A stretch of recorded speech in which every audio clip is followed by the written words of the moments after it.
नमस्कार दोस्तों, स्वागत है आपका आपके अपनी YouTube channel current affairs by M K sir पर। दोस्तों, आज हम इस वीडियो में 27 जून 2026 के 15 मोस्ट टाइम टॉपिक को कवर करेंगे और हर क्वेश्चन के बारे में इंपॉर्टेंट फैक्ट भी जानेंगे।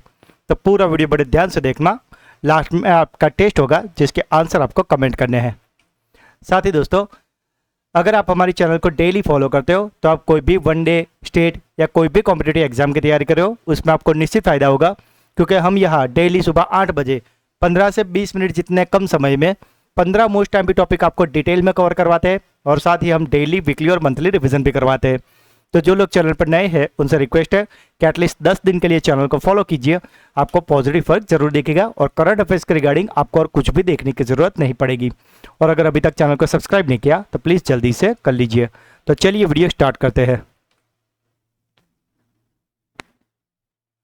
विश्व सूक्ष्म, लघु और मध्यम उद्योग यानी कि MSME दिवस हर साल कब मनाया जाता है? तो दोस्तों, ये जो MSME दिवस है वो हर साल मनाया जाता है 27 जून को। विश्व MSME दिवस हर साल 27 जून को वैश्विक अर्थव्यवस्था में छोटे व्यवसायों के योगदान को सराहने के लिए मनाया जाता है। अगर बात करें इस साल की थीम की, तो 2026 में थीम रखी गई है AI संचालित भविष्य में मानव केंद्रित उद्यमिता, जो तकनीकी के साथ साथ मानवीय कौशल के संतुलन पर भी जोर देती है। इस दिवस की स्थापना संयुक्त राष्ट्र महासभा द्वारा अप्रैल 2017 में एक प्रस्ताव पारित करके की गई थी और भारत में MSME क्षेत्र को अर्थव्यवस्था की रीढ़ कहा जाता है, जो कि देश की GDP में लगभग 30% रोजगार में भारी योगदान देता है।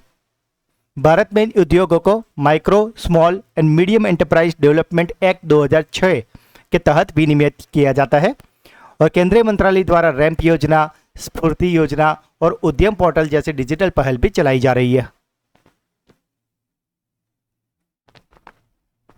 वर्ष 2026 में राष्ट्रपति द्रौपदी मुर्मू द्वारा कुल कितने पद्म पुरस्कारों को मंजूरी दी गई है? तो दोस्तों, ये जो राष्ट्रपति द्वारा पद्म पुरस्कार दिए गए हैं उसकी संख्या है 131।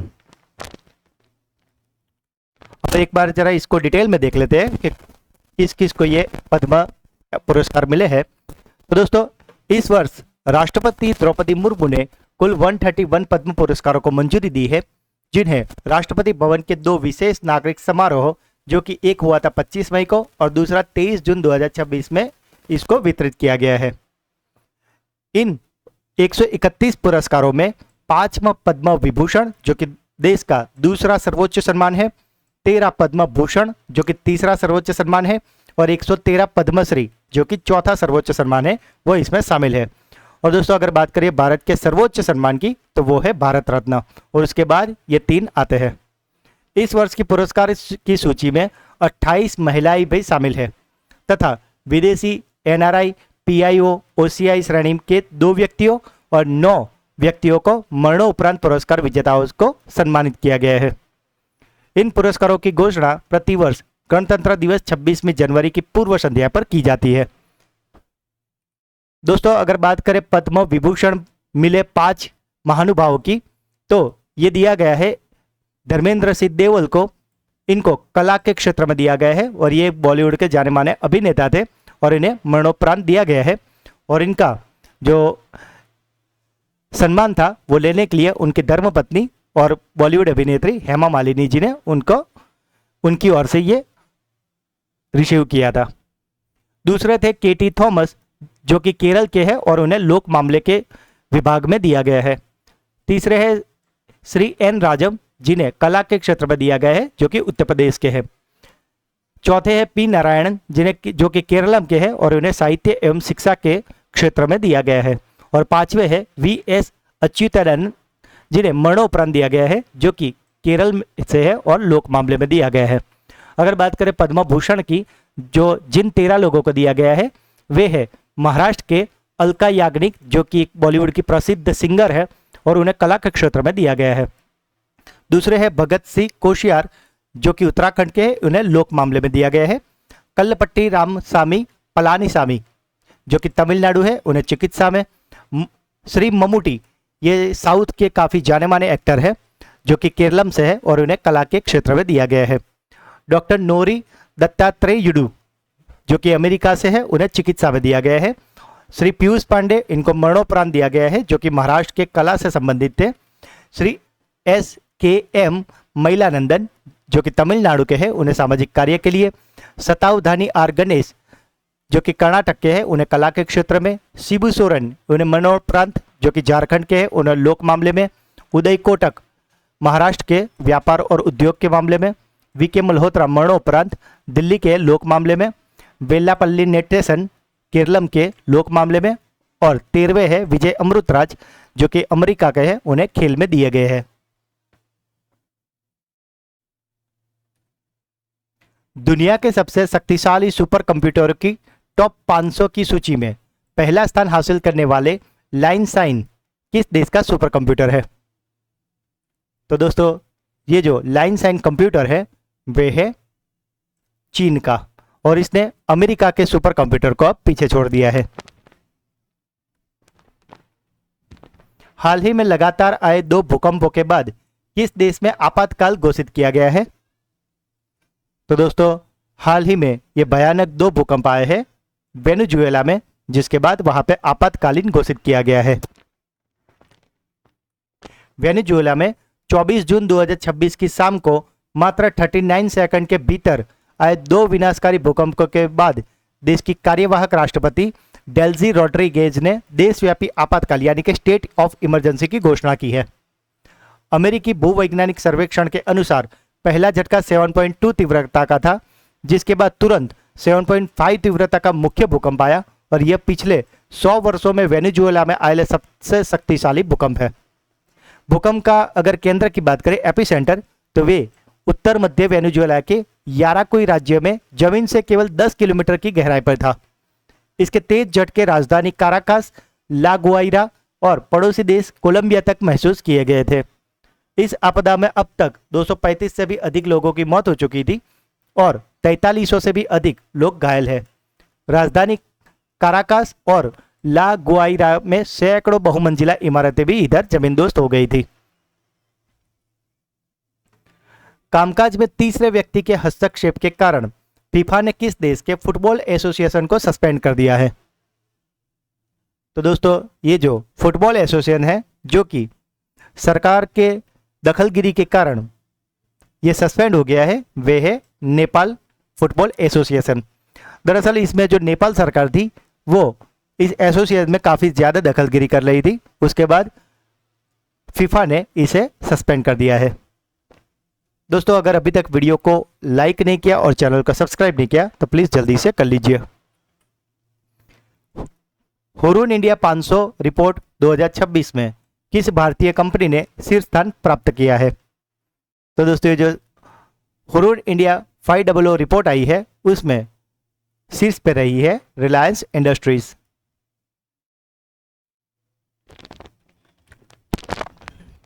जून 2026 में जारी burgundy private Hurun India 500 report के नवीनतम संस्करण में रिलायंस इंडस्ट्रीज लगातार 5वें वर्ष भारत की सबसे मूल्यवान निजी कंपनी बनी हुई है। रिलायंस इंडस्ट्री का कुल बाजार मूल्यांकन 19.36 लाख करोड़ आंका गया है। इसके अलावा कंपनी पूर्ण रूप से सबसे बड़ी मूल्य निर्माता बनकर उभरी है, जिसने वर्ष के दौरान 1.1 लाख करोड़ से अधिक का मूल्यवर्धन किया है। इस प्रतिष्ठित सूची में रिलायंस के बाद HDFC बैंक दूसरे स्थान पर और भारतीय एयरटेल तीसरे स्थान पर मौजूद है। दोस्तों ये एकल यानी कि सिंगल कंपनी की बात हो रही है जहां पर रिलायंस नंबर 1 है, और अगर पूरे समूह की बात करें यानी कि ग्रुप्स की, तो औद्योगिक समूह में टाटा ग्रुप्स 34 लाख करोड़ के संयुक्त मूल्यांकन के साथ, जिसमें 14 कंपनियां शामिल है, उसमें सबसे बड़ा कॉरपोरेट समूह बना हुआ है। मुख्यमंत्री कन्या सुमंगला योजना 2026 के तहत उत्तर प्रदेश सरकार द्वारा बच्चियों को कितने प्रोत्साहन राशि दी जाएगी? तो दोस्तों ये जो योजना है मुख्यमंत्री कन्या सुमंगला योजना, उसके तहत बच्चियों को दी जाएगी 25,000। उत्तर प्रदेश सरकार द्वारा संचालित मुख्यमंत्री कन्या सुमंगला योजना के तहत पात्र बालिकाओं को जन्म से लेकर उच्च शिक्षा तक कुल 25,000 की वित्तीय सहायता दी जाएगी, जिसमें पहले यह राशि 15,000 थी, अब इसे बढ़ा के 25,000 किया गया है। यह राशि एक साथ न देके 6 अलग अलग किस्तों में सीधे आधार लिंक्ड बैंक खाते यानी कि डीबीटी के माध्यम से ट्रांसफर की जाती है। बेटी के जन्म पर 5,000, 1 वर्ष का टीकाकरण होने पर 2,000, कक्षा 1 में प्रवेश लेने पर 3,000, कक्षा 6 में प्रवेश लेने के लिए 3,000, कक्षा 9 में प्रवेश लेने के लिए 5,000 और डिग्री डिप्लोमा के अंतिम पूरा करने पर उन्हें आखिरी किस्त 7,000 दिए जाएंगे। लाभार्थी परिवार उत्तर प्रदेश का स्थायी निवासी होना चाहिए और परिवार की कुल वार्षिक आय 3 लाख से अधिक नहीं होनी चाहिए। इस कल्याणकारी योजना का लाभ एक परिवार की अधिकतम 2 बच्चियों को मिल सकता है।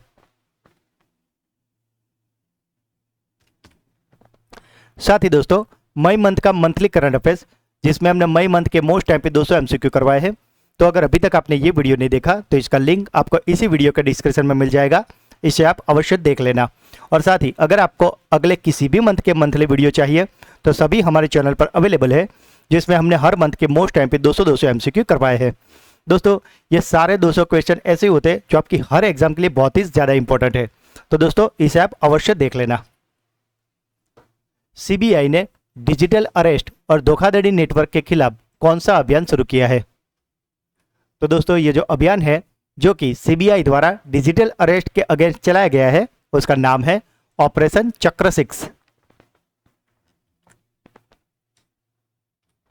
2026 एशियाई कलात्मक जिम्नास्टिक चैंपियनशिप में भारत के लिए पहला गोल्ड मेडल किसने जीता है? तो दोस्तों, ये जो गोल्ड मेडल है वे जीत लिया है हर्षित दामोदरन ने। प्रधानमंत्री नरेंद्र मोदी ने इंटरनेशनल स्पोर्ट्स स्टेडियम का उद्घाटन कहाँ किया है? तो दोस्तों, ये जो इंटरनेशनल स्पोर्ट्स स्टेडियम है इसका उद्घाटन किया गया है उड़ीसा में। भारत का पहला प्रमुख बंदरगाह जिसने एंटरप्राइज एआई अपनाया है वे कौन सा है? तो दोस्तों, ये जो एंटरप्राइज एआई है इसे अपनाने वाला पहला बंदरगाह बना है बीओ चिदम्बरनार बंदरगाह। भारत का पहला nuclear engineering design centre codon कहाँ स्थापित किया जाएगा? तो दोस्तों, ये जो कोडन है जो कि पहला न्यूक्लियर इंजीनियरिंग डिजाइन सेंटर है वे स्थापित होने वाला है हैदराबाद में। पूर्वोत्तर के सबसे बड़े ऑर्गेनिक मसाला प्रोसेसिंग प्लांट का उद्घाटन किस राज्य में किया गया है? तो दोस्तों, ये जो ऑर्गेनिक मसाला प्रोसेसिंग प्लांट है इसका उद्घाटन किया गया है मेघालय में। दोस्तों, अगर अभी तक वीडियो को लाइक और चैनल को सब्सक्राइब नहीं किया तो प्लीज जल्दी से कर लीजिए। साथ ही दोस्तों, जनवरी, फरवरी, मार्च का कंबाइंड वीडियो जिसमें हमने ये तीनों मंथ के मोस्ट टाइम पे 600 एमसीक्यू करवाए हैं। तो अगर आप ये वीडियो देख लोगे तो एक ही वीडियो में आपके पूरे 3 मंथ का करंट अफेयर्स अच्छे से कवर हो जाएगा। और अगर आपको इन सभी मंथ के वीडियो इंडिविजुअल चाहिए तो वो सभी हमारे चैनल पर अवेलेबल है। हमने हर मंथ के मोस्ट टाइम पे 200 एमसीक्यू कवर किए हैं। ये सभी वीडियो के लिंक आपको इसी वीडियो के डिस्क्रिप्शन में भी मिल जाएगी और ये सारे क्वालिटी क्वेश्चन है तो इन्हें तो आप अवश्य से देख लेना। प्रधानमंत्री मोदी ने स्वदेश में निवृत्त नौसेना के 3 जहाज जिनका नाम है दुनागिरी, संशोधक और अग्रह, इनका अनावरण कहाँ किया है? तो दोस्तों, ये जो 3 नौसेना के जहाज है उसका अनावरण मोदी जी ने किया है कोलकाता में। श्री अंबाबाई मंदिर विकास परियोजना किस राज्य में शुरू की गई है? तो दोस्तों, ये जो श्री अंबाबाई मंदिर विकास परियोजना है इसे शुरू किया गया है महाराष्ट्र में और इसका इनॉग्रेशन किया है हमारे गृह मंत्री अमित शाह जी ने। तो दोस्तों, ये थे आज के 15 मोस्ट टाइम पे टॉपिक। अब बारी है आपकी ब्रेन बूस्टर क्विज की, जिसके आंसर आपको कमेंट करने हैं। तो आज का पहला सवाल, वर्ष 2026 में राष्ट्रपति द्रौपदी मुर्मू द्वारा कुल कितने पद्म पुरस्कारों को मंजूरी दी गई है? श्री अंबाबाई मंदिर विकास परियोजना किस राज्य में शुरू की गई है? और आज का आखिरी सवाल, कामकाज में तीसरे व्यक्ति के हस्तक्षेप के कारण फीफा ने किस देश के फुटबॉल एसोसिएशन को सस्पेंड कर दिया है? तो दोस्तों, तीनों क्वेश्चन के आंसर आपको कमेंट में बताने हैं। और अब बारी है हमारे सुपर फास्ट फ्लैश रिवीजन की, जिसमें कल के जो 15 क्वेश्चन थे उसका एक फटाफट से फ्लैश रिवीजन कर लेते हैं। तो कल का पहला क्वेश्चन था, विश्व ड्रग दिवस यानी कि अंतर्राष्ट्रीय नशा निषेध दिवस प्रतिवर्ष कब मनाया जाता है? तो ये मनाया जाता है 26 जून को। पहला सिंधु कुंभ कहाँ आयोजित किया जा रहा है? तो ये आयोजित होने वाला है लेह लद्दाख में। फादर ऑफ सर्जरी माने जाने वाले महर्षि सुश्रुत की 90 किलोग्राम की कांस्य प्रतिमा का अनावरण कहाँ किया गया है? तो ये हुआ है स्कॉटलैंड में। जापान के मोतेगी रेस ट्रैक पर रेस जीतने वाले पहले भारतीय मोटरसाइकिल रेसर कौन बने हैं? तो ये रेस को जीत लिया है चिरंत विश्वनाथ ने। QS world future skill index 2027 में भारत ने कौन सा स्थान हासिल किया है? तो भारत ने इसमें हासिल किया है 13वां स्थान। फीफा विश्व कप के 6 अलग अलग संस्करणों में गोल करने वाले दुनिया के पहले खिलाड़ी कौन बने हैं? तो ये खिलाड़ी बन गए क्रिस्टियानो रोनाल्डो। भारत ने डिजिटल भुगतान तंत्र को समझने के लिए मुंबई का दौरा करने वाली रानी मैक्सिमा किस देश की महारानी है? तो ये महारानी है नीदरलैंड की। हाल ही में ब्रिक्स स्पेस एजेंसियों की प्रमुखों की बैठक कहाँ आयोजित हुई है? तो ये बैठक हुई है बेंगलुरु में। यूके संसद के हाउस ऑफ लॉर्ड्स में ग्लोबल प्रेस्टीज अवार्ड से किसे सम्मानित किया गया है? तो यह सम्मान दिया गया है हर्षवर्धन जी को। सरकारी अस्पतालों में नवजात के जन्म पर 1 ग्राम सोने की अंगूठी देने के लिए थाई मामन थंगा मोथिराटिटम पहल किस राज्य ने शुरू की है? तो दोस्तों ये पहल शुरू की है तमिलनाडु ने। फुटबॉल खिलाड़ी लियोनेल मेसी की दुनिया की सबसे ऊंची प्रतिमा यानी कि 26 मीटर ऊंची प्रतिमा का अनावरण कहाँ किया गया है? तो दोस्तों ये अनावृत हुई है अर्जेंटीना में। भारत की पहली प्राइवेट सोने की खदान में कमर्शियल कामकाज कहाँ शुरू किया गया है? तो ये शुरू हुआ है आंध्र प्रदेश के कुर्नूल में। यूके में भारत के नए ब्रांड एम्बेसडर कौन बने हैं? तो ये बन गए हैं पी कुमारन। 11वीं ब्रिक्स ऊर्जा मंत्रियों की बैठक का आयोजन कहाँ किया गया है? तो ये आयोजित हुई है हरियाणा के गुरुग्राम में। और कल का आखिरी सवाल था, IIT the story of India's most prestigious educational ecosystem पुस्तक किसने लिखी है? तो इसे लिखा है प्रभात कुमार ने। तो दोस्तों ये थे कल के 15 मोस्ट हैप्पी टॉपिक, जैसे फिलहाल तो हमने काफ़ी क्विक रिवीजन किया है, पर कल के वीडियो में हमने ये सारे क्वेश्चन को आपको काफ़ी डिटेल में और अच्छे से पढ़ाया था। तो अगर अभी तक आपने वो वीडियो नहीं देखा तो उसका लिंक आपको इसी वीडियो के डिस्क्रिप्शन में मिल जाएगा, उसे आप अवश्य देख लेना। और साथ ही अगर आप हमारे चैनल के वीडियो को डेली फॉलो करते हो तो आप कोई भी कॉम्पिटिटिव एग्जाम की तैयारी कर रहे हो उसमें करंट अफेयर्स के रिगार्डिंग आपका एक भी मार्क्स नहीं कटेगा। तो दोस्तों अगर आपको ये वीडियो आज का अच्छा लगे तो जल्दी से लाइक कर दीजिए। जो भी क्वेश्चन पूछे गए या अगर आपका कोई डाउट है तो उसे कमेंट में बताएं दोस्तों, क्योंकि मैं हर कमेंट का रिप्लाई अवश्य से करता हूँ। इस वीडियो के लिंक को अपने सभी व्हाट्सएप, टेलीग्राम और सोशल मीडिया पर शेयर अवश्य करें। और अगर अभी तक चैनल को सब्सक्राइब नहीं किया तो प्लीज़ जल्दी से कर लीजिए। तो दोस्तों मिलते हैं एक अगले वीडियो में, तब तक के लिए पढ़ते रहिए, आगे बढ़ते रहिए। जय हिंद, जय भारत।